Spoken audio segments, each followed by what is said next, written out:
Hello and welcome to ZeroPoint Energy, which is 0 point in what we talk about and not much energy. I'm Sean. This is Jorge. And today we are talking about a little departure in our normal format. We're doing some anime today. We're doing the 1989 OVA series Momosuit Gundam 0080 War in the Pocket. Or in Japanese, Kido Senshi Gundam 0080 Poketo no Naka no Senso. Yeah, what he said. My Japanese is just as bad as my Spanish, which is why I don't do it. Hell, my English isn't that great most of the time either. Okay, I can't argue that. Alright, this is... Go ahead. So, this is... I know we're not starting from the beginning. 0080, despite its name, is not actually set in the year 0080 of the Universal Century. It's set at the end of December, mid-December till the end of 0079. So this takes place in the last few weeks of the 1 year war, or maybe the last 7 episodes of the original Mobile Suit Gundam, about that timeline-ish. Yeah. But this is a great show because it really it shows a little bit more of the reality of war, the horrors of war, and how innocents are affected by the war. Now, not that Gundam doesn't already do that and do a really good job at that, but rather that it gives a little more personalized view of it, specifically through Alfredo and... I forgot his last name. Well, his first name is Bernie. Okay, Alfredo and Bernie. Yes, and this show is also unique. It's one of the few of the Universal Century shows, other than MS Igloo, which we might cover eventually. But it's one of the few that actually focuses on the Zeon side of the conflict and shows things through the point of view almost entirely from the point of view of Zeon pilot and Zeon officers. And you kind of get the feeling, which is something that all of the Universal Century Gundams do, is the Federations aren't necessarily the good guy, and the Zeon aren't necessarily the bad guy, despite the Federation being very heavily influenced by British colonialism in America, and the Zeon military very heavily being influenced in their design by Nazi Germany. Now, the thing is that okay, to put it into simple terms, the Feddies, or Federales, or Federation people, are the ones who basically say, you know what, we want to win this war. Kill everybody. And by that I mean, there's just one Zeon soldier over there. Kill it with fire! And they kill everybody else around there. Yeah, they have a tendency to overreact in the terms of firepower. Like, very often you will see, like, a saturation bombing or a rocket strike where you could have launched 2 rockets at that guy. You launched 200. It's very, very much... I really want to say that's why the Federations are so heavily inspired by the Americans. It's the American response to war. It's we have more money in our military budget than you do, so fuck it. We're going to spend it. Meanwhile, the Zeon are a little more controlled. They try to keep collateral damage to a minimum. At the same time, they also use guerrilla warfare tactics when they're the ones who actually started the war. So it's a little weird in that case. Yeah, the Zeon, I think, the effects of the start of the war. Because the war started, we're going to do a little quick dive into Gundam lore here. But the war started in January of 0079. And when the war started, it was 7:20 a.m. on January 3rd. The Principality Zeon declared war on the Earth Federation. At 7:20:03 a.m., exactly 3 seconds later, the entire Zeon military opened fire on sides 1, 2, and 4, they simultaneously attacked 4 separate colonies using nuclear and biological weapons on the civilians there, fired indiscriminately upon Federation vessels, and took over an entire colony in one day.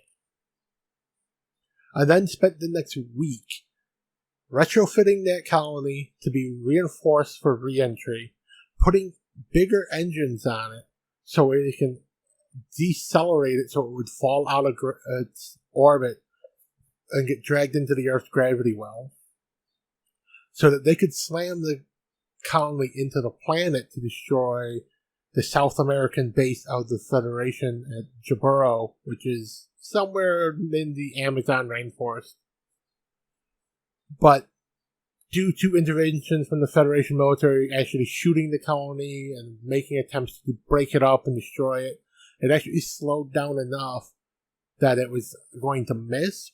So when it entered the atmosphere 10 days later, it had so much damage, gravity ripped it apart and diverted its course and slammed it into Sydney, Australia. The resulting damage to the planet Earth, and because of those battles in space, there were multiple battles happening throughout that week in space, total of 1/2 of the human population, 4.35 billion people, died in 22 days. Now, in case you don't follow, if you remember from Dragon Ball Z Abridged, that's where you get Space Australia from. They needed it. Yeah, pretty much. But yeah, so you got that. So the Zeons are technically the bad guys for going to that level of strength. But that is the years and years, like literally decades worth of the Earth Federation, people on the planet Earth telling people in the far colonies of space of, hey, we control you because you once used to live here. Even though at the point that the war started, there had been generations of people born in space who had never even seen the planet Earth outside of a picture, let alone been to the planet. Now, in all seriousness, kind of like the way, and I'm being completely serious here, you might laugh at it, but I think that in order to kind of prevent this kind of sentiment, it would be useful to have something along the same lines as Israel does, where they offer anyone with Jewish heritage a trip to the motherland or Holy Land or whatever you want to call it, to see Israel so that they can see this is where your people come from.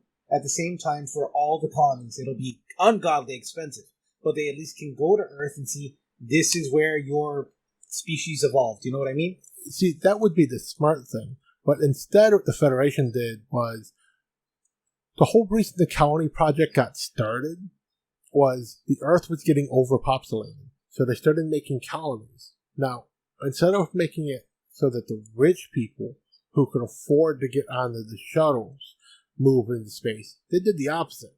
The rich people paid for the shuttles, crammed all the poor people into it and all the undesirables, and shipped them off to space. Wait, so that means that space literally is Space Australia? Yeah, all the space colonies in Gundam are literally Space Australia. It is penal colonies and undesirables. It's all the people who can't afford to be on Earth. And that's why you also get this sentiment through all the Gundam Universal Century stuff of the Earth elites. The people who live on the planet, the people who are from Earth directly, are somehow elite, somehow better than you, or they think they're better than you because they're from Earth. Which is very, very wrong. It is. Especially since people from Earth don't have the potential to become new types, which are space psychics. That's a whole new form of evolution of humans becoming better because of living in space. Shorter lives, though, because less gravity, you get older a lot quicker. Yeah, and also, the space psychics have a tendency to go suicidal at some point. we're going to have another link to that. Again, if you need help, get help, people. Yeah, okay. If something's going wrong in your life and you need help, get help. This is one of those things in Gundam where it's like, it's absolutely not their fault and it's not something that's wrong with them or that they can be helped. This is literally, they're just going psychotic because all they ever hear is what's wrong. Like, their unique special psychic power is, this is what's wrong with humanity. This is your problem to deal with. You have to fix it, or you're all going to die. That's all these people hear in their heads 24/7. That doesn't even stop when they sleep. Which is why so many of them would go psychotic and then go on murderous rampages. To be fair, part of that is also the clones who get, forced to have super new type powers, and then, we can't handle the shit. Those are I think they're called neo new types, where they're false new types. They're created to be new types instead of the naturally born ones. The naturally born ones rarely go on psychotic rampages. They're usually the ones who turn into space ghosts, like Jedi. Wait. Oh yeah, in original Gundam, so the character Lala, yes. When she dies, she transcends time and universal boundaries and lives forever in the head of Amuro and Char and can talk to them at all times as their conscious space Jedi ghost. Like Qui-Gon Jinn. Basically. Except she basically the entire time berates the both of them for being little bitches. And if they hadn't been fighting over her because of the power of boners, they could have solved all of the problems because these are the three most powerful psychics ever to exist. Okay. And instead, they had a dick measuring contest and then one of them killed her. Okay, but again, to be fair, they were teenagers. What are you going to do? Well, Raging emotions, man. Oh, Amuro was a teenager. He was 17. No, 16. No, he was 14, wasn't he? 14, 15? 14 or 15. Yeah, I forget how old Amuro was during 1 year war. Somewhere between 14 and 17. Lala was like 19 or 20. Char was like 23, 24. I'll trust you about that. I'm looking up Amuro. Let's see what we got here. Let's see. His last name is Ray? Yes, Amuro Ray. I did not remember that. Okay. So, let's see. We got age. They should have a birthday for him. Yeah. Alright, let's try birthday. They do not. Bling. Try the fandom wiki for him instead of the regular wiki. Okay, let's try.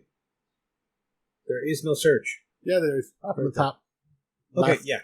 They keep changing the goddamn layout of websites. Stop it already, Jesus! Choose one. Stick with it. Yeah, the fandom site, they like to change theirs all the time. Amuro. M, not N. I know, it's by mistake. I put an N as in Nancy instead of M as in Mike. Yep. Amuro Ray.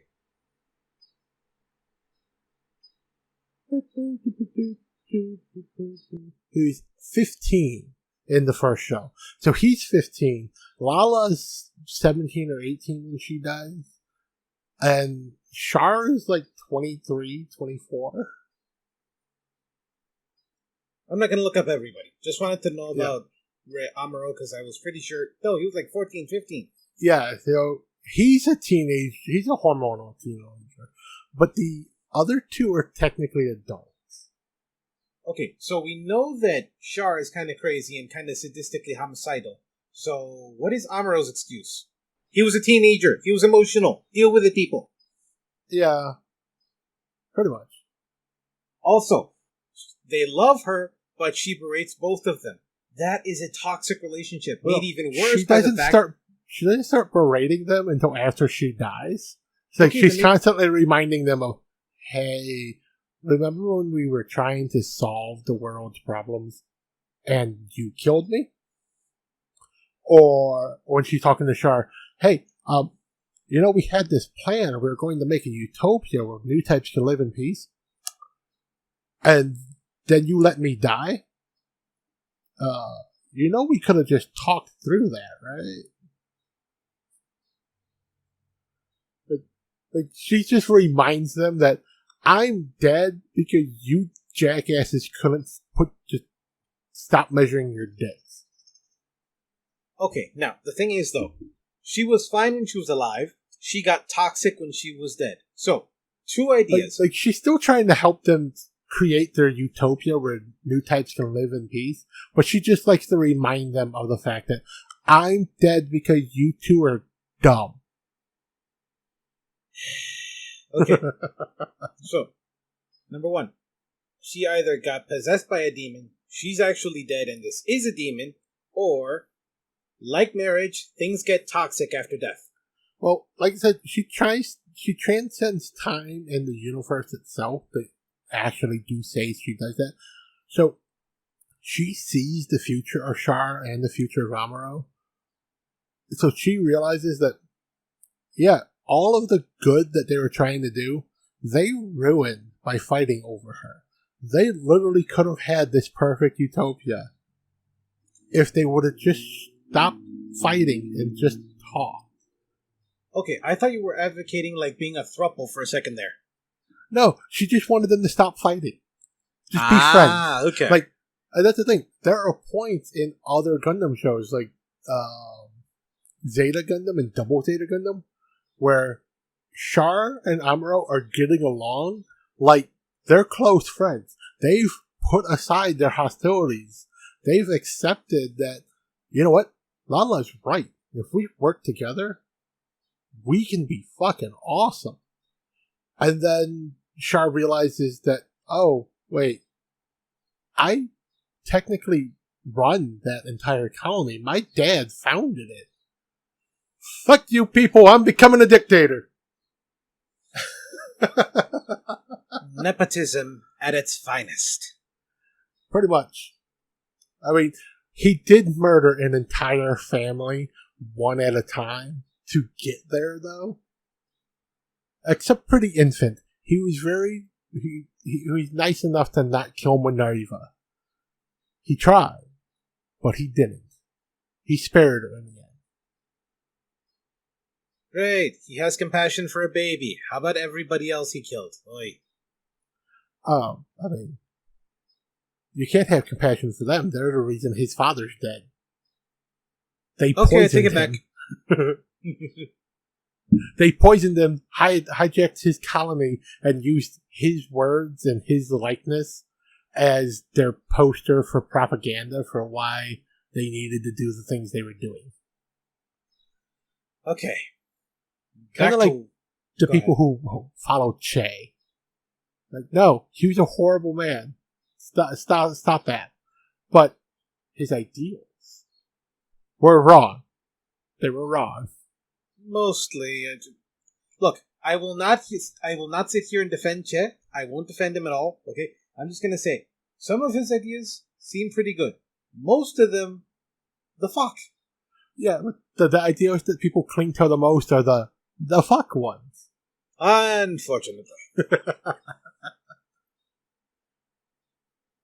Alright. Back to the show we were talking about, though. Yep. So, our two our absolute main characters, are a 10-year-old boy named Alfredo. Al. Fine. Alfredo. Who is just, he's an innocent. He lives in the neutral colony. He's really happy to play soldiers with his friends and talk about the war. He likes to draw mobile suits because it's more common to people widely know that the Zeon have mobile suits. So he draws a bunch of Zakus and stuff. Normal, common stuff. It's not common knowledge for everyone to know that the Federation has mobile suits, because they've only had mobile suits for about 6 months. And then our other main character is Bernard Wiseman. I think it's one is Bernardo. They gave everybody kind of Italian names, so. But it's Bernie Wiseman. And he is a rookie Xeon pilot who's just trying to prove himself and not die, but also be awesome. And like everybody, he wants to be awesome, but he can't. Because he tries too hard. He does try very hard, but it's also like his entire leadership is basically trying to get him killed until he joins the special forces. Like the like main commander intentionally assigns him to this group to die, but the group commander is like, "Do your best. That's all I ask of you. We're gonna win this. We're gonna do our mission, and everything's gonna be awesome. You just have to do what I say." And then Bernie proceeds to never do what the fuck he's told. Ever. And it goes tits up rapidly. Now, to be fair, this commander dude, like district manager Nazi, whatever you want to call him, he specifically sends these people to get killed, even though he has another plan which will take care of everything they're supposed to take care of, but he still sends them anyways. I don't know why. It's like, go get killed. I don't care. Well, he's hoping they'll actually accomplish the mission, but he had a backup plan that's supposed to start like after a certain date, but he launches it early just because he doesn't care.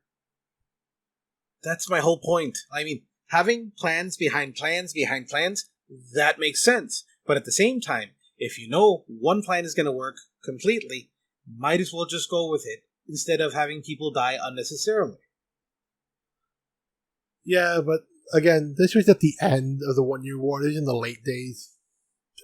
There was a lot of this shit going on in Xeon where it's like, oh, you know what? We should have a backup plan.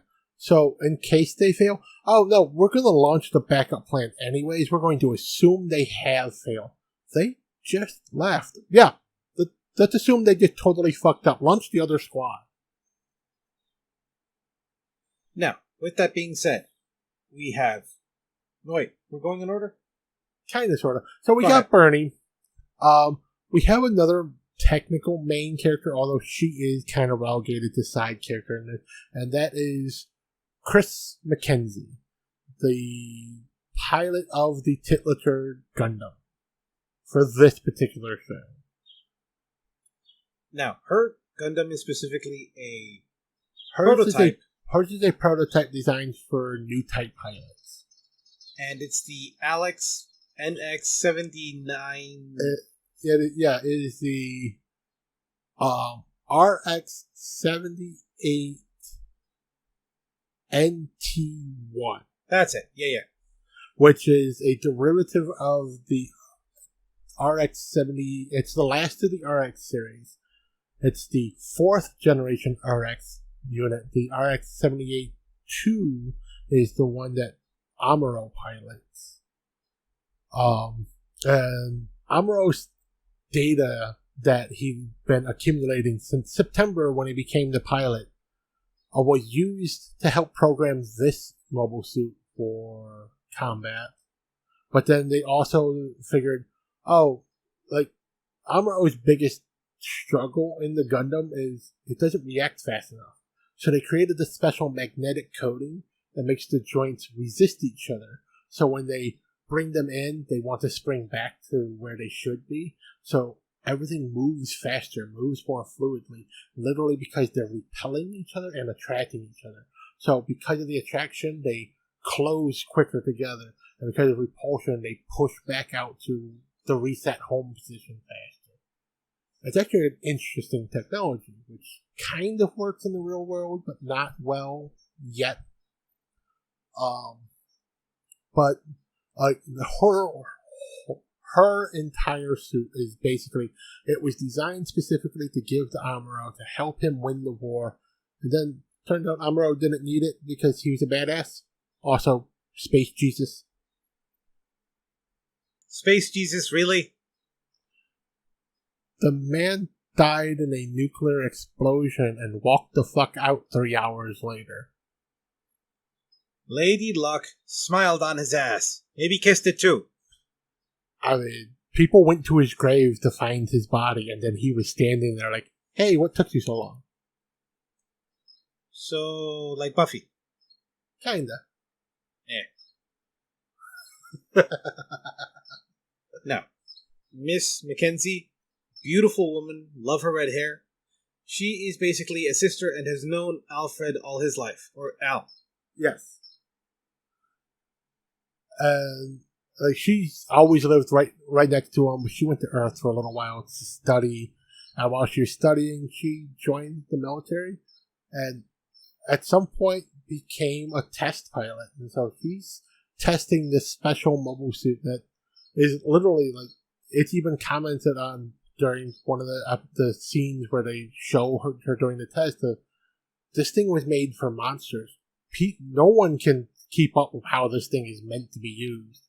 And even she goes, "Are you saying I'm not good enough?" Nobody's good enough.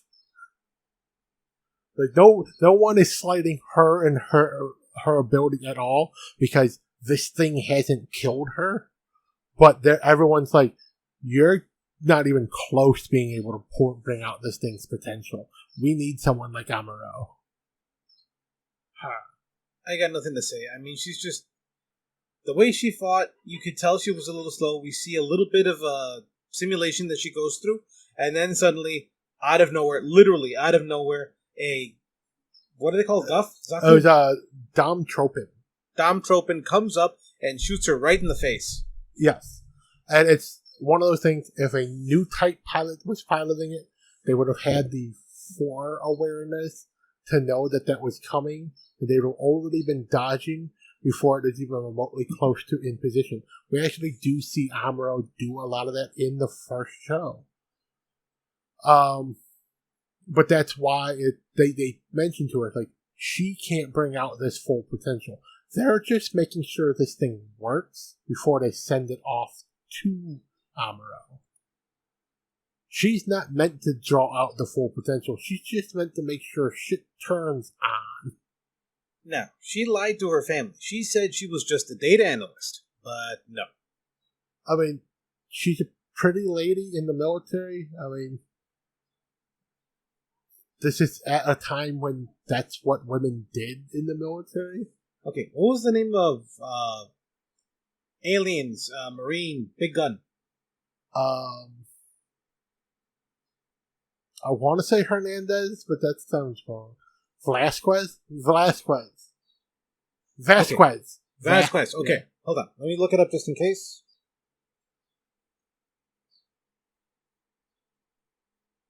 Yeah, I want to say it's Vasquez. Or Vasquez.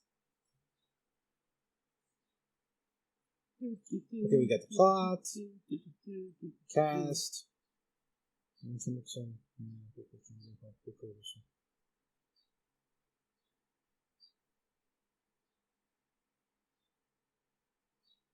They don't have her on here. What the hell? Here we go. No, you're right. Vasquez. Yeah. Okay, now, that's the kind of woman I see in the military. Like what I imagine. I've got friends who not look like her, but like, they're short, but they're thick. Like they got the strength. Yeah. And, yeah.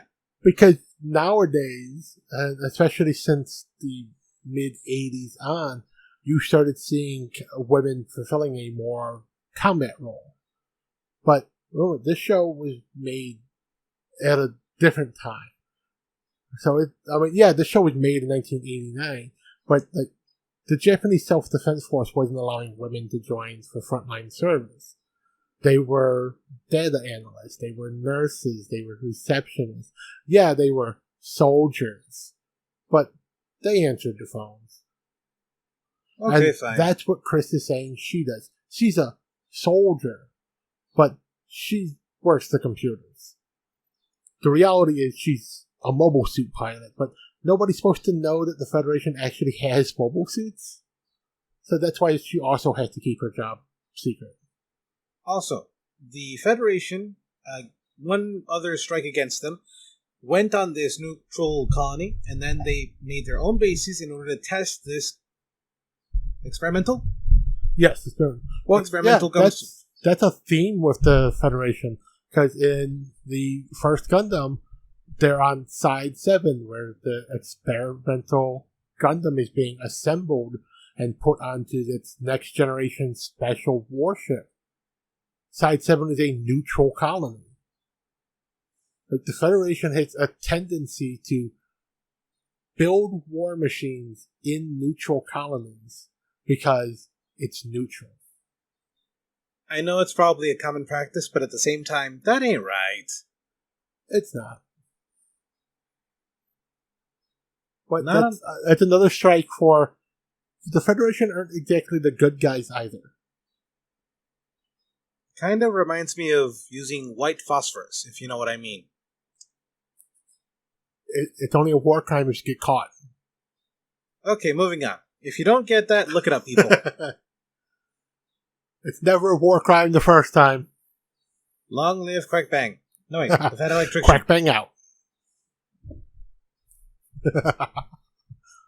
Now, through this, we find out little bits, little bits throughout the series about how exactly the Zeon will infiltrate the colony in order to find out about the Federation, how they were trying to stop the launch of the, what is it called, Alex? Yeah, they attacked the base in the North Pole that was going to launch the parts for the Alex or the NT-1 to the colony to be assembled. Like, they tried to stop this thing from getting to space, and they failed. And once it got to space, it got assembled, but they come up with a full plan for, we're going to infiltrate the base, we're going to find the transports, we're going to destroy it before it gets assembled and used. There were 4 in the original squad. We had the captain, we had Garcia, Misha, and I forgot the name of the 4th one. Did they even name him? Yeah, I want to say his name was Martin. Okay, Markin. Now, Markin dies while they were trying to do this. Tin. What? Martin. You're saying Markin. Martin. Okay. Yeah, I think his name is Martin. Martin! No. Martin dies. They get reamed by the commander, and then they're sent on this mission in order to go to Site 6? Yeah, that's it. Site 6, and after they get to Site 6, they get assigned Bernie, and they're told, find out what happened to the suit, destroy it, bring it back to us, whichever one comes first. Yep. After that, then, we meet up with Alfredo, and we learn about his school life, how he hates school, he doesn't actually put in any work, and he dreams about war. He does. But he's also a little bit of a sociopath. We do see that from an early bit. There's a point where he's playing a video game, and his mom comes in to talk to him about the night and reminds him to get ready for school the next day. And so he's going, "Yes, Mom. Yes, Mom." And she's like, "Don't yes, Mom me. Yes, Mom." And as soon as she leaves the room, he goes back to playing his game, which is like a zapper where you're shooting giant aliens who are destroying your hometown. Like, that's literally what it calls the level he's playing. Your hometown. But after she leaves the room because he's upset, he just does the yes, Mom thing. But he's intentionally targeting the hospital, the school, the police station, his own home, the town. He destroys everything but the monsters. And the entire time, every time he squeezes the trigger, yes, Mom. Yes, Mom. Yes, Mom. It's a school shooter in the making. The Federation really are Americans. God damn you, really, dude. Fuck. They knew it in 1989. Anyways, moving on. Specifically, wait, actually...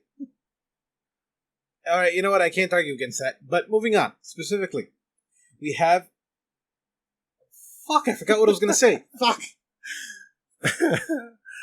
You made me think too much about the joke and then... Fuck. I love when my diatribes fuck with his head.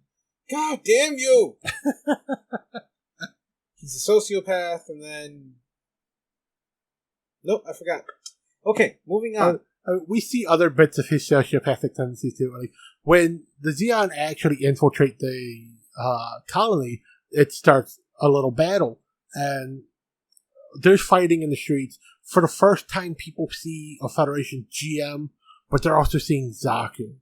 And Al is so excited to see a Zaku. He sees a wounded one going down. He takes off running out of the school with his camera and chases it to go to the crash site. This kid is not fazed at all by the fact that shit's exploding around him. He's running past crushed cars with bodies in them. He's just so happy to see a Zaku up close and in person. To be fair, eyes of a little kid, dude. You kind of have blinders on. At least I did as a kid. You do, but like it's hard to not notice the burning wreckage of a car when you run right past it and literally have to climb over the wrecked door laying in the street. Okay, not the same thing, but hear me out. My birthday is September 11th, okay? Yeah. On my birthday, I woke up, I watched TV before school, and I was watching what happened to the Twin Towers, okay? And I was like, holy shit, they're showing a movie this early. And then like, wait, no, this is an actual TV show. And I'm like, why are they showing this? Yeah. It didn't hit me until later on when I was in school. Again, that's watching on TV. That was the same thing. If you had lived in New York and you were running from the smoke cloud from the buildings flashing, does the blinders of youth make you ignore that? This kid ran through the burning wreckage. He had to step up on and over a chunk of this wrecked car to keep going down the road because the wrecked cars were blocking the road. He just ignored the suffering of people around him, the wreckage that was blocking his way, so he could go see this thing that he idolized, a Zaku. Hold on, you just reminded me what I was going to say before. Okay, so, with that being said, okay, in that same vein, people play video games because they like shooting shit, okay? Yes. They like, what do you call it? If we look at Halo, the way we played and shit, we've committed mass genocide like 5, 6, 7 times over. Oh, yeah, and it's the same with playing like Doom and Quake and games like that, Call of Duty. But that's the thing. Most people, like I think even the kid in this particular application understand the disconnect between games and reality. But it's just at this particular moment when he's running down the street to see this wrecked Zaku, they've merged. He's out of reality. This is his fantasy. He's living it. Now, the war has become real, but the horrors of war have not become real. Okay, yes. Now, one thing though. Recently, in order to date this a little bit, the Red Cross has released a plea for people, specifically gamers who play like Call of Duty or Modern Warfare, all those games, to specifically follow 4 rules of war so that war doesn't lose its edge, as it were, for people. Yeah. Specifically, don't kill people inside hospitals, heal people who are not combatants, don't kill civilians, and if somebody's not shooting at you but you know they're an enemy player, heal them or don't attack them.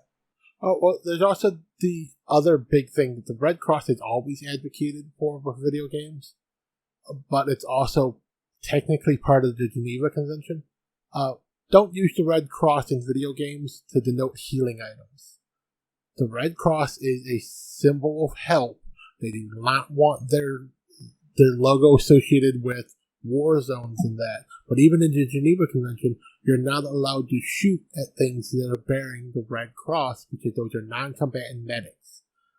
So if you're playing a character, like some games like Call of Duty, they have a medic loadout. If you're playing a medic loadout, but you're carrying a weapon and you're fighting back, you don't get the Red Cross armband. That character should not have a Red Cross on their helmet, should not have the Red Cross red armband. Their backpack shouldn't have the Red Cross on them. That's what they're advocating for in games. And I can somewhat agree with that, because you're going to get that. What they're saying is you're going to get a bunch of people who are going to grow up with that desensitization who, oh, valid target because Red Cross, they're on the battlefield. They're trying to keep people to have that mental block in their head of those are people you don't shoot at because they don't shoot back. Agreed. Okay, yeah, I can agree with that one wholeheartedly. Now, one thing though, I have seen in games items with a blue cross, items with an orange or like yellowish cross. Yeah, they've a lot of games have, because they've been sued by the Red Cross, they've gone with the changing the colorations. Okay. Because the Red Cross is just, don't use the Red Cross. The Red Cross is the symbol of peace. You do not use the Red Cross. It's a war crime. It actually is. Alright, back to the series. To the series!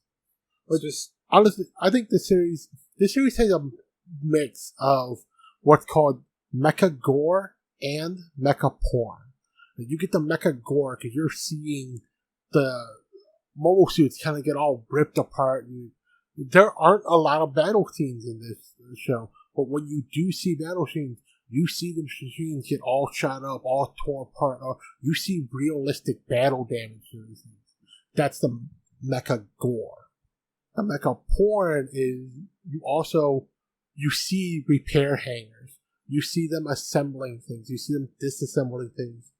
You see the inner workings and the showing of how different components connect into it. And like this component also powers that. So you need this for this and this. Or this piston moves this part of the arm, which will force this other piston to contract and make this servo turn. Like, you're seeing those workings that you don't see a lot of in some of the other shows. And I love it. You get that a lot in this show. Other Gundam shows that have a decent amount of it is 8th MS series. 8th MS Team. That series shows a lot of this inner working type thing. And you also get a good amount of it in a later show called 0083 Stardust Memory. Like, some of these have weird subtitles or in the pocket. Also, the eye catcher, whatever it's called, has the kid with an German battle helmet. It has two eye catch to separate part A and part B. There you go. The end of part A eye catch it shows Al wearing a military helmet. And that's it. It just kind of fades to black around that. But then when you come back, the start of part B, that's the war in the pocket. It shows the back pocket of his shorts, and in the shorts he has a fully loaded pistol magazine. He has a rocket, which is assumed to be a rocket of explosive, and he has a pocket knife. Yep. So it's a visual dynamic of the war in the pocket. But here's the interesting, little fun tidbit fact about this show. War in the Pocket was released as an OVA in Japan. It was released monthly on Laserdisc and VHS for rent and home video usage. This was not a broadcast anime. There's no fucking reason to put the eye catch in there because there's no commercial break at the midpoint. No, because that's the main reason for the eye catch. The eye catch is there for the commercial break. But for some reason, they decided to put it in. I mean, did they ever broadcast it? Was it used at all? It was broadcast. I don't know if it was broadcast in Japan. I'm not positive on that one. I know it was broadcast in the U.S. on. I don't know if it was the late night Toonami that did it or if it was on Adult Swim. But this was broadcast on TV in the U.S.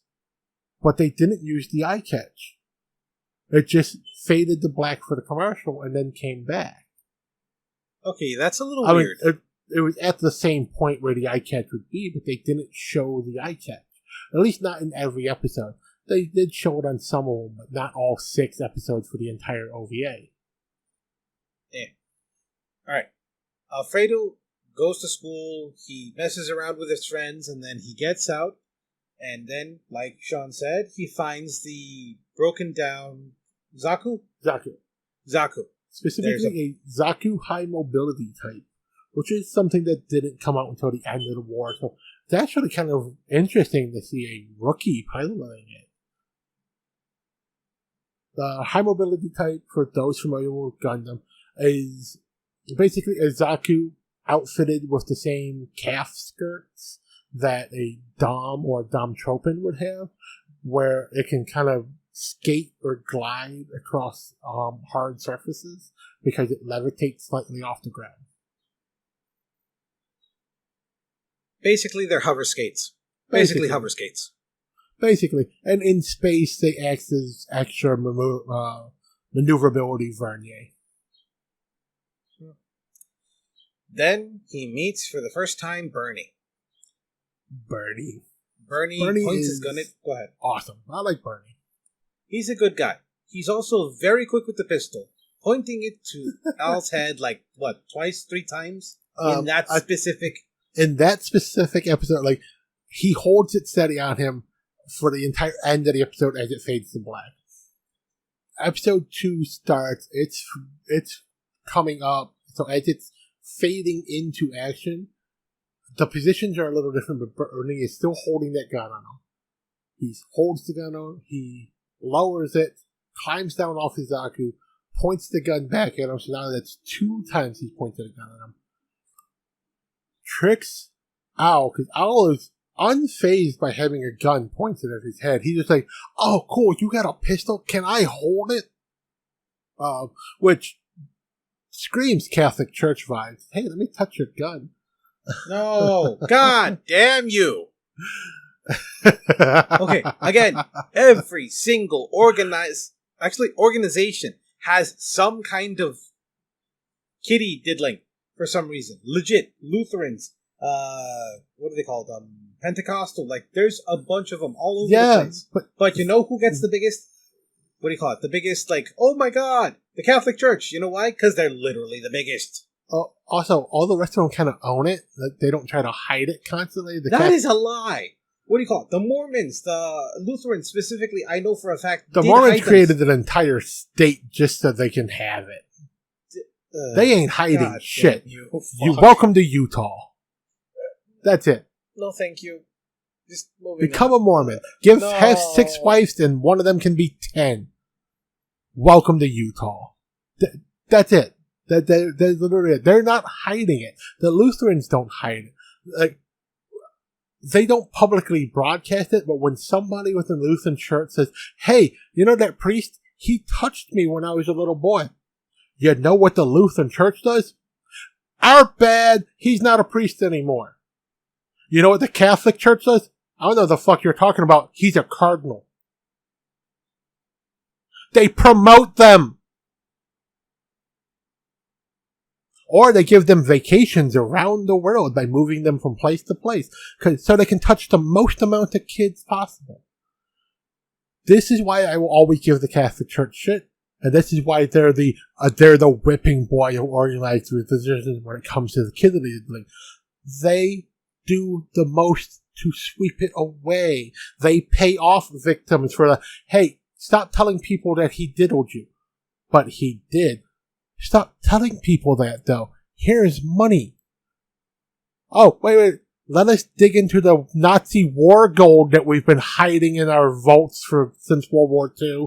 Here a gold bar or 2. Stop telling people that you were raped by a priest so we can make him Pope. Okay.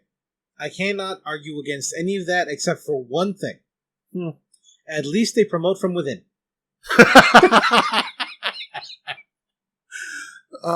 They do. They even let Nazis be Pope every now and then. God damn you. I have a sick sense of humor, but god damn. Hey, I will stop talking about it when it stops being true. Remember, everything I ever say about the Catholic Church and their history of diddling kids is a verifiable fact that you can look up. I know. When I start not telling the truth about it, you can tell me I have to stop talking about it. Okay, at least Frankie Pope has actually been doing some good shit to actually be like, okay, these people have actually done shit. Get them out. Yes, Frankie is doing better. He could do way better. Like, no, don't just excommunicate them. Kill them. Hey, speaking of that, to also date this for the current political climate, Ron DeSantis, governor of Florida, that's one and only good thing that man has done in his entire political career. He pushed for the death penalty for pedophiles in Florida, and it passed. If you touch children in the state of Florida, they're going to kill you for it. And then they made it legal to kidnap children from people. So, yeah. Wait, what? Oh, yeah. Florida passed a law that if you try to get gender-affirming care for a child, for someone under the age of adult, the government can take your child from you for that. If you try to move out of the state of Florida so that you can get that gender-affirming care in a different state, not go visit another state to get that care. Move the fuck out. They can stop you at the border and take your child from you and keep them hostage in the state of Florida because you broke the law. Seriously, laws are getting fucking pervasive as hell these days. As long as you're not trans, don't touch kids or they'll kill you. Yeah. Florida is fucking weird. Florida's fucked is what it is. Pretty much. So hey, back to the important topic here. So we have Bernie. Bernie is, I guess you'd call him a good soldier, but he follows orders, but he also realizes that the only reason he's here is to be an extra body. Like, he's technically at this assignment to be punished.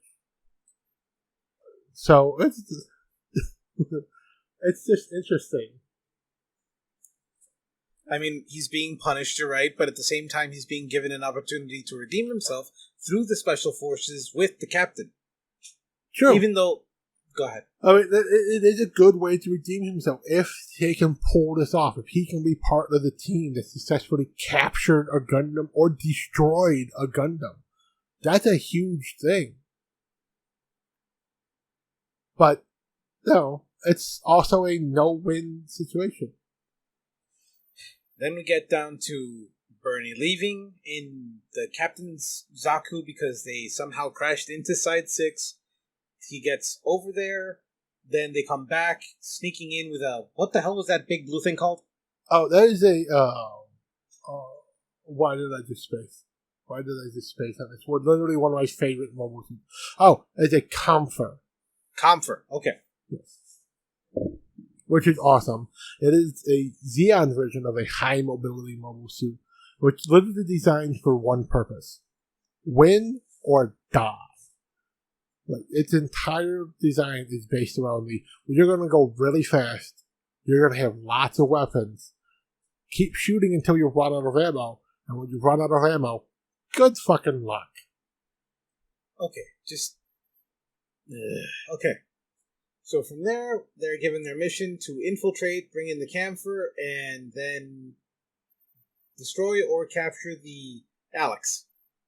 Yes. Then somehow, Alf just gets lucky and sees them when he's about to be run over by their trucks, and then comes with a police. Yeah, he goes to the police to report the hit and run so they can track down the Zeon pilots and their shipment. But he notices that Misha is hiding a gun behind his back, and that he's probably going to kill this cop if he takes him around behind the mobile suit. So he starts crying and makes up the story about Bernie being his lost older brother who hasn't seen in years. And it's a brilliant bit of acting. And literally, it's only done to save that cop. And it's like, Al realizes the potential that, they're going to kill this guy. but it's still not hitting him that technically these guys are the bad guy. Okay. I understand Kid Glasses, like we said, but at the same time, he knows he's a bad guy, and yet still, he's like, make me a part of your squad. Let me be a part of the team. Let me... He's like, I can help you. Yes. Because he just wants to play soldier. He hasn't grasped yet that people are going to die. Now, to be fair, he is actually extremely lucky and good at this for some reason. He is dumbly good at lying to people. He comes up... Okay, he must be some kind of sociopath, like you said, because even later on, he has a... What do you call it?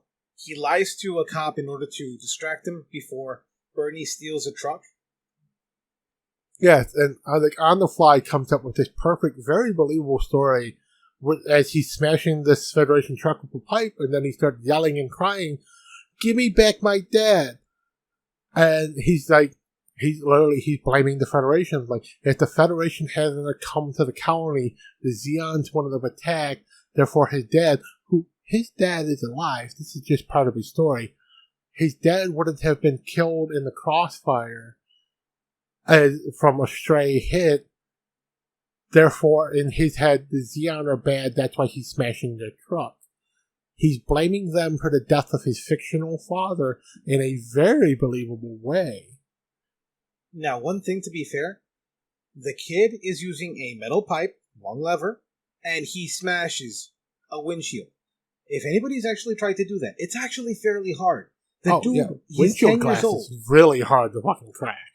He's got to have some kind of strong-ass swing in order to pull it off. Again, less gravity, but still. Yeah. Like, he would have a career as a freaking baseball hitter. Especially since it is specifically a military Jeep that he smashes the windshield on. Yeah, that's what it gets their attention, is he smashes their headlight. The headlights on this Jeep are specifically shown to have an armored covering over them. So they hit that metal on the outside hard enough to shatter the glass inside of it, because it's just a small slit for the light to come through. Takes some oomph. So, like we said, either he can be a baseball player, or he needs to win a Golden Globe, because he's right up there with frickin'... What's her name? She won a bunch of, what do you call it? Emmys or Golden Globes. No, uncles. What are they called? The little golden dudes. Academy Awards. She won a bunch, or she was nominated a bunch of times? No, she won a bunch. Simply the Best. Ba-dum-bum-bum. Better than all the rest. What the hell's her name? She's better than Clint Eastwood. I'm trying to blank here. Oh, what the hell is her name? She was in Mamma Mia. But she's been nominated for like every year. She doesn't win half the time. I'm looking up Mamma Mia to see what... Meryl Streep! Yes! Yeah. She's nominated constantly. She actually has won very few times. She's won like 4 or 5, I swear. Yeah, but she's been nominated for like 20 some odd. She gets nominated almost every fucking year. If she's in a movie, she's gonna get nominated. She just never wins. She won enough. Okay, she won enough. She has won enough. Oh yeah, this kid is an amazing actor. Every time he starts to tell a story, everyone 100% believes it. Like, his whole story about Burning being his brother was an on-the-fly thing that they keep going. He even tells it to his next-door neighbors who have known his family his entire life, and they 100% accept. Oh, so your dad had a kid from another marriage, and that's him? Cool, yeah. It doesn't matter that we've never heard of him, and your father has never brought him up in the 10 years we've known him. To be fair, it's kind of believable. Japanese are very, very against shame. You know what I mean? True. Like, that's another thing. From the Japanese perspective, this is a very believable thing. From the American perspective, because we watched it in English. Watching it in English, watching it from the American perspective, like, You really think at no point in 10 fucking years Southside brought up that he had another kid? Anyways, they start adventuring. They risk their lives. They go inside of the Fed base, which was originally just supposed to be a distraction for him in order to keep him out of the... Yeah, they had this distraction mission while they're reassembling the camper of mostly just to get the kid out of the way, but they also kept Bernie out of the way for a bit too. Of go see if you can figure out where those military cars go. Maybe you can find their base. That was it. That was the only things they were told to do. Keep the kid away from the base and figure out where those military cars go. They figured out where the military cars went. Then they snuck inside, took pictures, which sneaking inside involved them crawling around through maintenance shafts and then doing an EVA walk on the outside of the colony to jump from access port to access port to climb in to get into the maintenance shaft so they could actually take pictures of the Gundam. And then they had to get out the same way they got in. So as soon as Bernie is in front of his crew and he's showing them the pictures, Garcia punches him in the face. Just outright, because he does outrank him. He just punches him like, that's not what you were told to do. And even the commander's like, you had one fucking job. You did it. You were supposed to come back. You doing extra shit puts us all in danger. This is not what I told you to do. Now, after Bernie gets acknowledged and sent out of the room to go drive Al back home, that's when it's like, okay, to the rest of the crew, like, okay, these pictures are really useful. He did a good thing, but he doesn't fucking listen. Yeah. Like, they do acknowledge that what he did helps them, but their main point is he could have fucked the entire operation if somebody had seen him. If they had tripped across a security camera that didn't know was there. Now, Al, like we said, has blinders and stuff, but during that specific mission, when they were doing the EVA, he was having fun, and then he almost killed them by crashing into Bernie, and then they almost fell off of their platform, and then were almost dragged away by the centrifugal force at that point. Yeah. It's insane. Like, there's so many almost that, like, the plutonium is strong with, especially Al. Like, okay, he almost gets shot by Bernie multiple times, with a gun to his head, ignores it, runs through traffic right in front of a semi doesn't hit him, climbs onto the back of semi fucking whips a corner, sends him flying into the bushes, gets a bruise. Also, to be fair, he's walked into traffic like 3 or 4 times in this series. Yeah.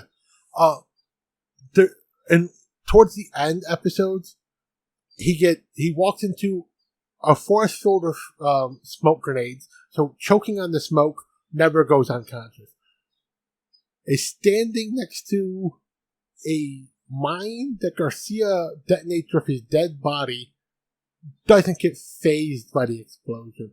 Walks through a forest filled with explosives, gets blown the fuck up, barely phased by it, is standing on the ground directly under Bernie's Zaku when he gets stabbed through the cockpit and his thruster backpack explodes, and he gets kicked by the force of explosion so far he slams into a tree, and that's what knocks him out.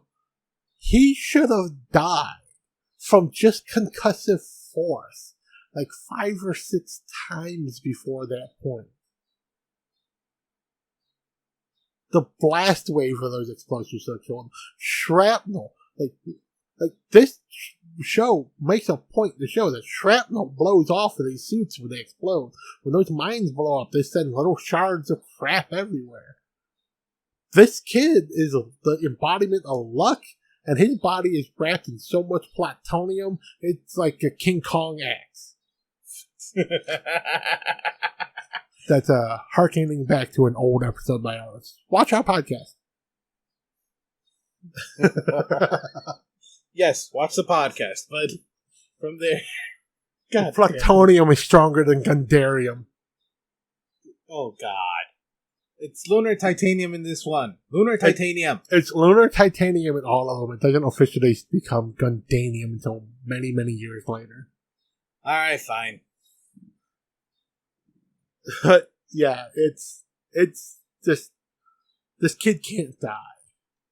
The story demands that he doesn't die, but everyone else can. Now, then they try to blow things up. Al and his group. Bernie and his group, sorry. Everybody, literally everybody, dies except for Al. Al just gets kind of banged up. The captain dies, and they're at the... Yep, Bernie doesn't die. He gets a little banged up from the resulting battles and stuff. The captain gets badly wounded. He ends up dying. Garcia, like I said, he's trying to blow up the Gundam by throwing a mine in the cockpit. He gets shot, so he just kind of lays down on the mine to take people with him. As Misha is piloting the Comfort, he's flying inches above the street through the civilian sector of the colony, basically daring the Federation to shoot at him. So they do. And he's just blasting them. This is the first time, and not the only time, one of very few times in all of Gundam that we see a mobile suit outfitted with a shotgun. And he is just decimating people with the shotgun. Plus he has 2 bazookas. And he's tearing through all these forces. And then he ends up fighting the Alex. Which, when we see the Alex, it's covered in these heavy extra armor plates, basically obscuring the details of the Gundam. And this extra armor withstands multiple, almost point-blank shots from the shotgun. So then he pulls out a chain whip made out of demolition mines for mining. Wraps them around the Gundam, pulls the pin, they explode. The only thing that the explosion does is destroy the extra armor. And then the Alex lets go with its wrist-mounted 90mm Gatling guns, and you hear the clank of these rounds hitting the metal and ripping through, and you see rounds go in the front and come out the back. But they don't explode this mobile suit like we normally see, because it's not firing high explosive rounds like we've become accustomed to in most of Gundam. They're firing high velocity rounds meant to do exactly what they're doing. Ripping through the armor, ripping through the mobile suit. Like, she obliterates the cockpit of this thing. And in a later scene, we see them taking the seat out of the cockpit, and it is just riddled with holes and blood.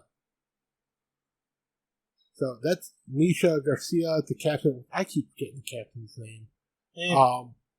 And they all die. But they die trying to complete the mission. Because they're like, Misha and the captain actually have a salute before the mission starts, where they're having a glass of whiskey together, and it's to victory, life or death. Meaning, as long as they win, it doesn't matter if they live or die. Now and the question is, what are the actual conditions for victory?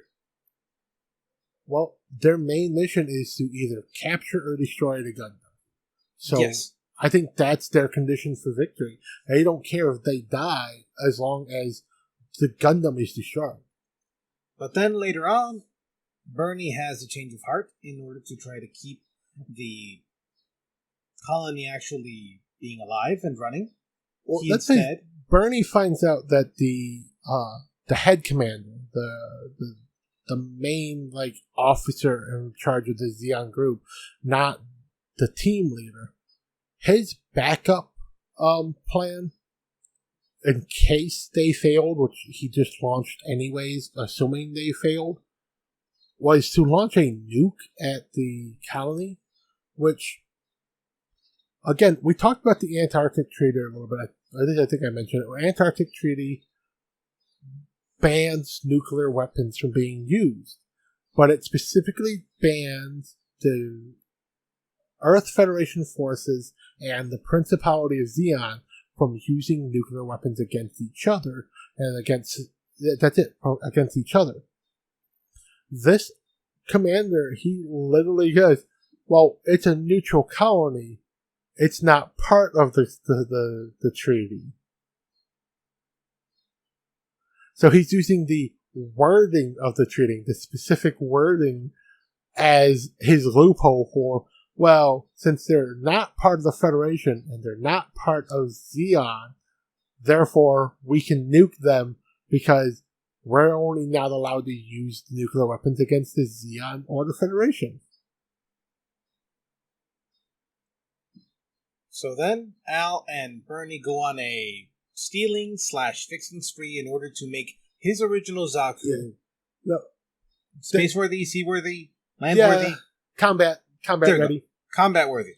And that's another thing that, if you're a fan of Gundam, you know that the scientists who helped design the Monofsky reactors that let Zeon pioneer mobile suits, he defected at one point and went to the Federation and helped them with their mobile suit program. So Bernie kind of knows this, or it's hinted that he kind of knows this, because he's really familiar with the concept of any part that I need, we can just scavenge from the wrecked GMs that are all over the colony from the other two battles. So he just knows that technology is going to be plug and play with his, because they were designed by the same team of scientists. Now, when the original team had died, Bernie and... what's it called? No, not Bernie. Misha was fighting against the Alex with Chris. The Alex won. Misha died. So now Bernie doesn't know that he's going to have to fight against Chris. He knows he's going to have to fight against the Alex in order to try to prevent the bombing of the colony. Yes. From there, they get it together. They decide to do guerrilla warfare, putting a few of the grenades and... What else did they get? Grenades and... They put all of the grenades around the tree lines to make like a little... just explosive corridor. They stole a bunch of giant balloons because it's Christmas time, so there's a bunch of giant like snowmen and Santa Claus balloons and things like that. Basically parade float balloons, or those giant inflatable gorilla type balloons you see on top of roofs and stuff. So they got a bunch of those type of balloons. Then they got smoke bombs. They set up their ideal battle situation. And then we find out, resolved off screen, that the fleet that was carrying the nuke, they got intercepted, they got destroyed, and the ship with the nuke surrendered.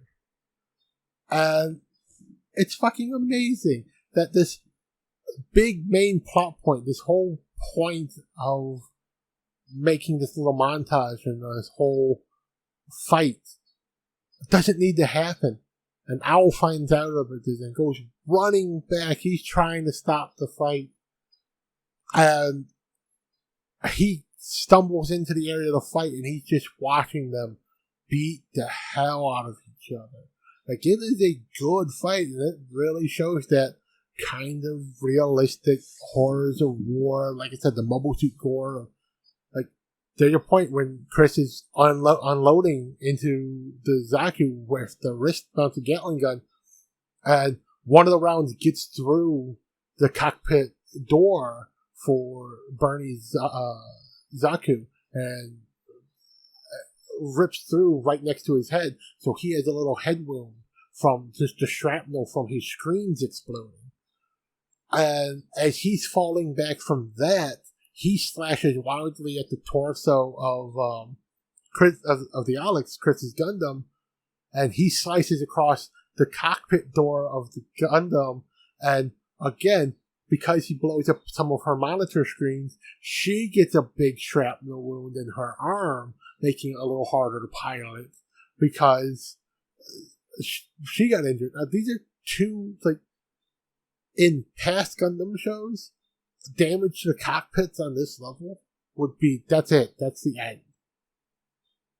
So it shows the higher level of technology that's at play here because it's towards the end of the war. But it's also showing the ferocity of how they're fighting with each other. Like, they are not trying to immobilize each other. They are aiming for the cockpits. They are trying to take out the pilot to stop the fight, to stop the mobile suits. And again, the entire time, Al is just trying to tell them, no, stop. You don't need to fight. It's not necessary anymore. Yeah, he's just yelling and charging right in. Like, you don't have to fight. It's over. The nuke's not coming. And then finally the death blow. And it's a simultaneous hit of Barney slashing at the Gundam, and he decapitates it with his heat hawk. And Alex just puts the beam saber right through his cockpit, and it comes out the back through the thruster, and the thruster backpack explodes. And that's it. And then later, you see a medic rushing to help Al. And as he's coming around, you hear them talk about, what about the Gundam pilot? They're okay. They're fine. What about the Zeon pilot? Just a pile hammer. Which is obviously not something you want to describe to a kid, but there it is. Yes, and Al just instantly goes catatonic for a second there. But then, right before he goes catatonic, I think the big trauma experience for him there isn't finding out that Barney is just Hamburger now. He sees Chris climb out of the cockpit of the Gundam and take her helmet off. He sees her just for a second before she's ushered into the ambulance to get her wounds treated. And it's the absolute horrible, traumatizing thing for him is he watched his childhood friend kill his new friend. Or, like the Japanese say, his big brother kill his big sister. Nissan killed Oni-chan. Okay, anyways. From there, we have interesting scenes where you can see, little by little, Al is basically having his entire worldview completely destroyed. Because he speaks to Chris, he goes to school, he hears the speech about all the events that happened, and then he just cries. Yeah, like his friends are around him, and he's just really realizing that after hearing this, especially after hearing the speech about how people die, but we have to rebuild, we have to move forward, that really hits him. He starts sobbing, crying. His friends are like, oh, but it's shortly after they're talking about how they'd been picking up shell casings from the assault rifles from the soldiers and picking up the big shell casings from the shotgun. Like one of them has the shotgun shells from the counter shotgun, but they're also picking up the shells from the GM machine guns, which are also large caliber. I mean, I say large caliber. It's a 75 millimeter cannon that fires like a submachine gun. Yeah. So yeah, and they're picking up these shells. They're all like, they're happy for their trophies, and that's what really gets him to break down. He's seeing his friends bragging about this stuff. They're like, yeah, we can go out, we can get more. It's all over the place. We'll find them, and I think it really hits him, and he becomes ashamed of his own collection of these war trophies because they found these shells before from the security forces in the colony doing their training and stuff, and they've been collecting these things. I think it just really hits him that those are tools of war. People die. Not just that.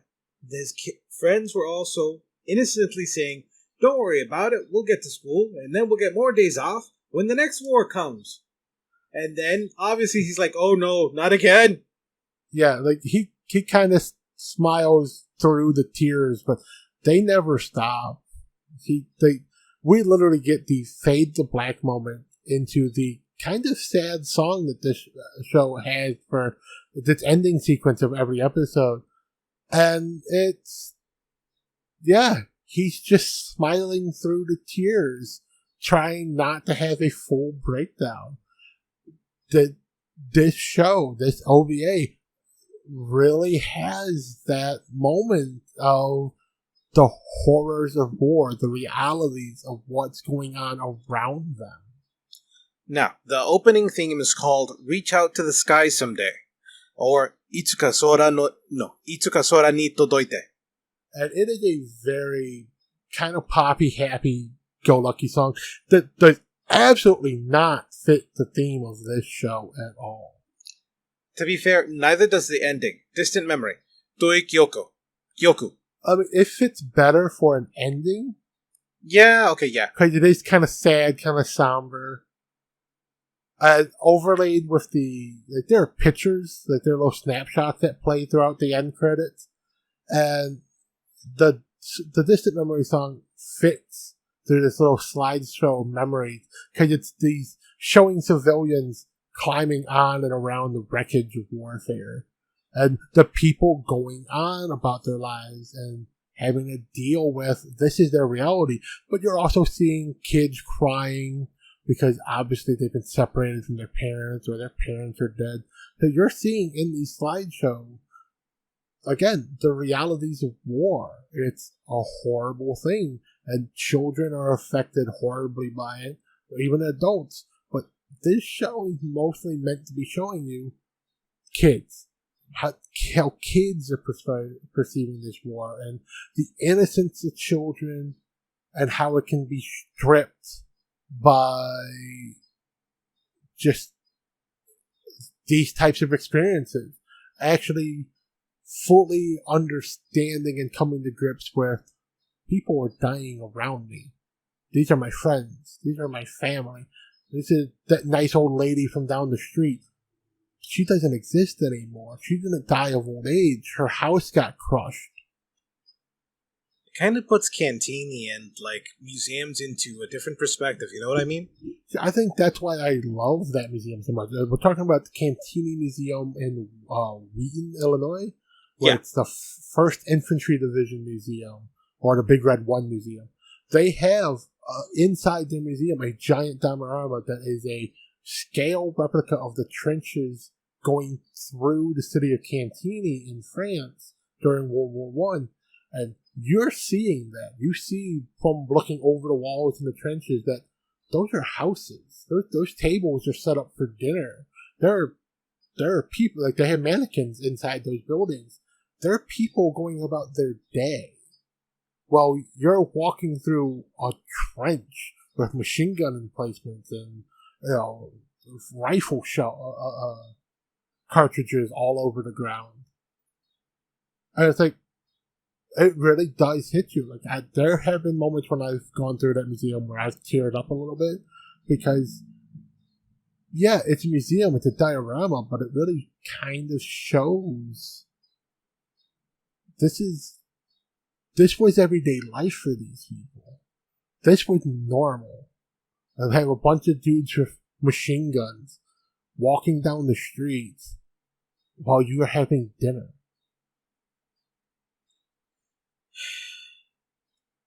And now, go ahead. This aspect, there's this one specific Gundam show, I think it does a decent job of highlighting that. No, I agree wholeheartedly. Because you also do see from the adults, you have the different views of the adults in this not pacifist but neutral colony of some of the people the Zeon are right. I don't think we should join their side, but they're not wrong. But then you also have the people who are no, the Zeon are the enemy. The Federation are right. They don't want to join their side, but they don't disagree with them. Which is another thing you get in the real world. I'm sure there are tons of people who, again, a current event thing, the war in Ukraine, Russia.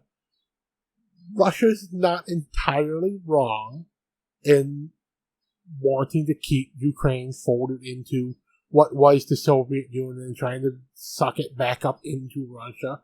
They're not totally wrong for that feeling. How they're going about it is wrong. But Ukraine is absolutely not wrong in the wanting to be an independent sovereign nation and wanting to join NATO on their own so they can get more help from Europe as a whole. Neither side is wrong for their view of the situation. Russia is absolutely wrong for the way they're going about it. I can definitely agree with that. I mean, I can understand the idea behind don't get any closer because NATO was specifically formed to fight against Russia. And if they join NATO, then, well, fuck. NATO is literally on our doorstep at this point. Yes, even though Russia is also a NATO nation. The fuck? Russia is a NATO nation. No. Russia is a, what do you call it? It's a part of the Security Council, but it's not a part of NATO. But they are part of the NATO Security Council. No, it's a UN Security Council. I want to say they're part of NATO too, but only because isn't it NATO who they cycle through which country runs it for certain parts of the year? Like everybody gets an opportunity to run it for like so many months. That I don't remember. Yeah.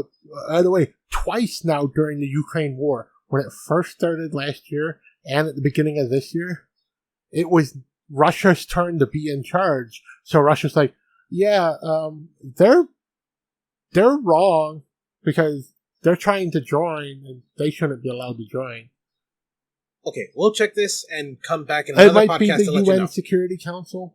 I just know that Russia gets a chance to run it every couple months, like once a year. Like every nation that's a part of it gets a chance.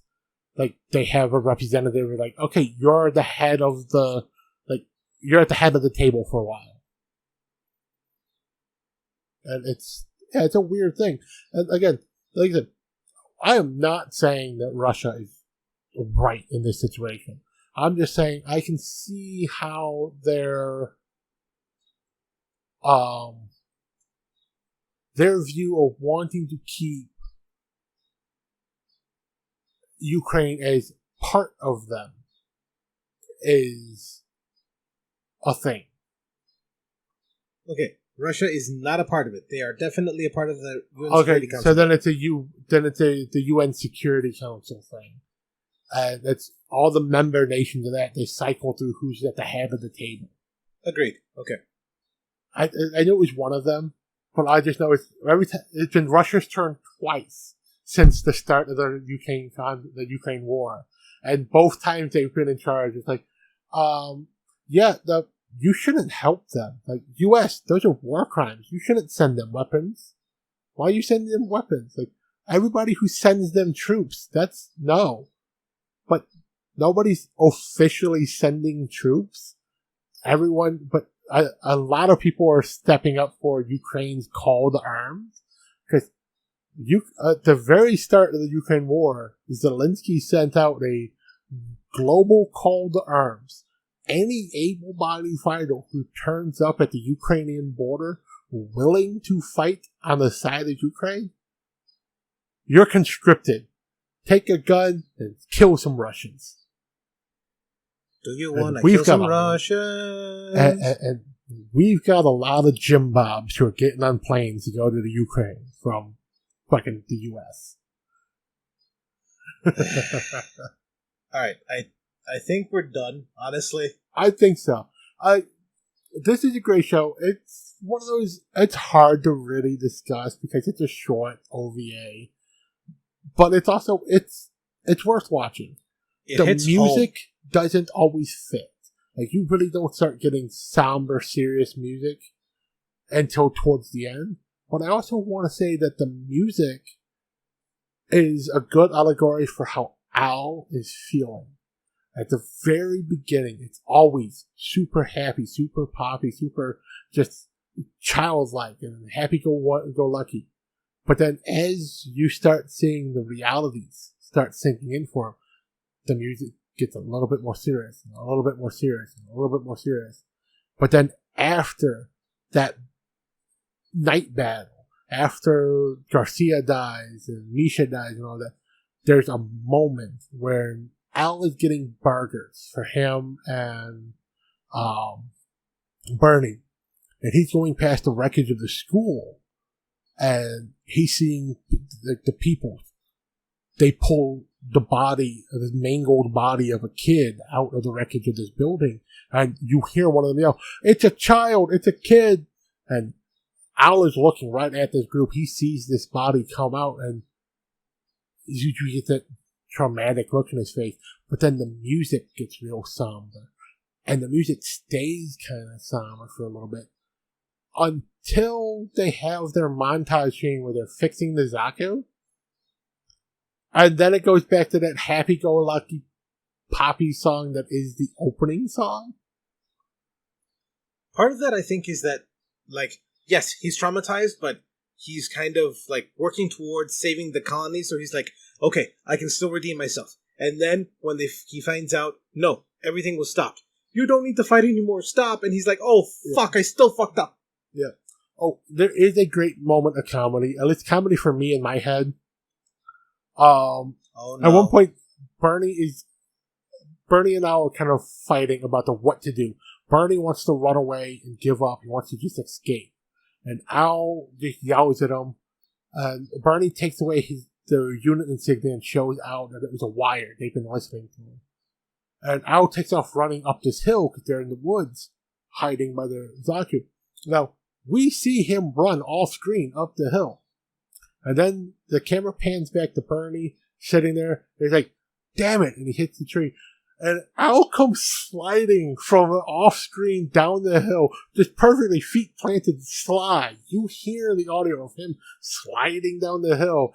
If this look on his face is just like, you're an asshole. And he whips Bernie's rank badge at him because Bernie gave it to him in like the first episode. And then he just takes off running off screen again. And it's like, he just slides from stage left? Yeah, okay. Yeah, that is kind of funny. Like, I feel like in his head, as he's sliding down the hill, he's like, and there's an asshole stage right. Slides in, throws the rank badge at him, and runs off screen. But that's it. I would highly recommend it. You can find this on some streaming services. I forget if all of them have it. You can probably find it on a website called, not website, but on YouTube, channel called Gundam.info. Gundam Info. They have most things Gundam. They have the official releases. They 100% support the official releases. Most of what they have is in multiple languages.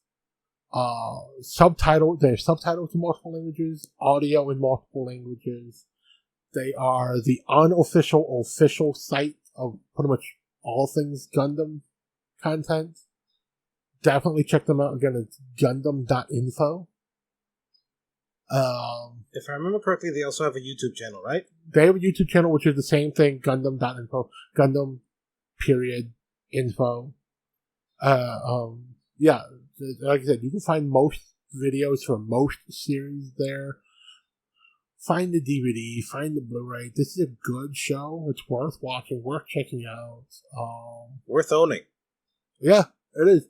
Also, I forget what season it is, but there is another podcast that I feel like shouting out. They specialize in Gundam stuff, and it's called Mobile Suit Breakdown. And what they are doing is going in order of release. So, chronological order of release from 1979 until modern day. Going through episode by episode of everything Gundam, the entire franchise, including Japanese-only releases that they are either translating themselves, or if they can find officially translated things, using the officially translated things. But they do reviews episode by episode, and I think it was season 4 or 5 was Double 80 War in the Pocket. Okay. And it's worth checking out just their entire podcast. If you want lots of Gundam lore, backstory, they also do deep dives into what's going on politically in the world, and especially in Japan, at the time of each of these shows coming out. So you can see the influences of current world events and how they influence these shows. All right, ladies and gentlemen, this has been Zero Point Energy, where there's so much to talk about and just a fuck ton of energy. No, I'm kidding. This is Actually, Jorge. there's too much to talk about because we never stay on topic. And we just don't have the energy to bother to write a script. You're not giving me more work, you evil bastard. That's what I said. We're not writing scripts. This is hard enough. It's fun too, though. So, loves you. Bye-bye. Good night. Watch Gundam. Listen to our podcast. Like and subscribe. We love you, but fuck you. You know what? Also, don't forget to comment. But no fucking. Actually, fuck who you want to. There you go. Bye-bye. Bye-bye.